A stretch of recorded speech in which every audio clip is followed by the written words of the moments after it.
વાત કરવામાં આવે તો દાહોદ સ્માર્ટ સિટી અંતર્ગત બની રહેલા સ્પોર્ટ્સ કોમ્પ્લેક્સમાં ભર બપોરે શ્રમિકો પાસે કામ કરાવતું હોવાનું સામે આવતા દાહોદ જિલ્લા કલેક્ટરનો સંપર્ક કરવામાં આવ્યો।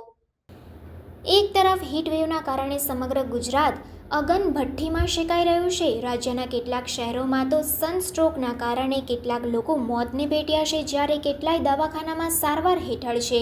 રાજ્યમાં કેટલીક જગ્યાએ તો તાપમાનનો પારો 45 ડિગ્રી વટાવી ગયો છે, જેના પગલે તંત્ર દ્વારા બળબડતી ગરમીમાં ઘરની બહાર નીકળવાનું ટાળવું જેવા સાવચેતી માટેના વિવિધ સૂચનો કરી પ્રજાને હીટવેવના દુષ્પરિણામથી અવગત કરાવવાના પ્રયાસો કરવામાં આવી રહ્યા છે અને આ બાબતને સમાચાર પત્રોમાં જાહેરાત રૂપે આપી જનતાને જાગૃત કરવાના પ્રયાસો પણ કરવામાં આવી રહ્યા છે। ત્યારે દાહોદમાં સ્માર્ટ સિટી અંતર્ગત બની રહેલા સ્પોર્ટ્સ કોમ્પ્લેક્સમાં સરકારી તંત્રની આ અપીલની એસી કી તેસી કરી ભર બપોરે બળબડતા આકરા તાપમાં પણ શ્રમિકો પાસે કામ કરાવાતું હોવાનું સામે આવતા આ બાબતે ટેલિફોનિક સંપર્ક કરી જિલ્લા સમાહર્તાનું ધ્યાન દોરતા તેઓએ આ બાબતે તપાસ કરાવવાનું કહી કાયદો બધા માટે સરખો હોવાની પ્રતીતિ કરાવી હતી। છેલ્લા એક અઠવાડિયાથી હીટવેવ સમગ્ર ગુજરાતને ધમરોળી રહ્યો છે।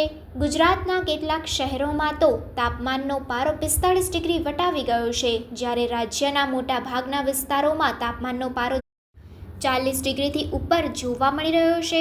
રાજ્યમાં આકરી ગરમીના કારણે સનસ્ટ્રોકના કેસોની સંખ્યામાં એકાએક ભારે વધારો જોવા મળી રહ્યો છે। રાજ્યમાં આ હીટવેવના પગલે કેટલાક લોકોના મોત નીપજ્યાના પણ અહેવાલો છે, તેમજ અસંખ્ય લોકો હોસ્પિટલોમાં સારવાર લઈ રહ્યા છે। આવી કાળઝાળ ગરમીથી બચવા માટે સાવચેતી માટેના કેટલાક જરૂરી સૂચનોનું પાલન કરવા તંત્ર દ્વારા વારંવાર સતતપણે અપીલ કરવામાં આવી રહી છે અને આ અપીલ સમાચાર પત્રોમાં જાહેરાત રૂપે આપી સરકાર દ્વારા માતબર ખર્ચ કરવામાં આવી રહ્યો છે।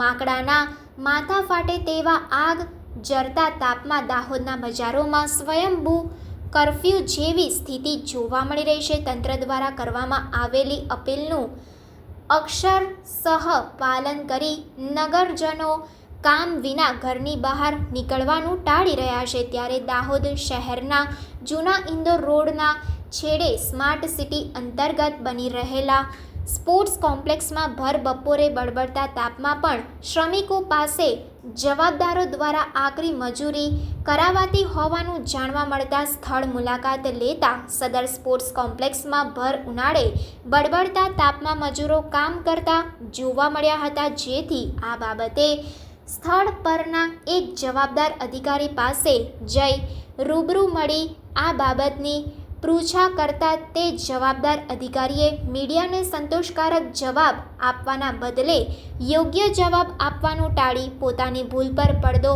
પાડવાની કુચેષ્ટા કરી તે જવાબદાર અધિકારીએ પોતાનું નામ આપવાની પણ સાફ ના પાડી કલેક્ટરનો ડર બતાવવાની નિરર્થક કોશિશ કરી હતી। આ મામલે દાહોદ જિલ્લા કલેક્ટર યોગેશ નિરગુડેનો ટેલિફોનિક સંપર્ક કરી સ્પોર્ટ્સ કોમ્પ્લેક્સમાં બળબડતા તાપમાં ભર બપોરે મજૂરો પાસે કામ કરાવાતું હોવાની બાબતથી વાકેફ કરતા તેઓએ આ બાબતે તપાસ કરવાની હૈયાધારણ આપી હતી।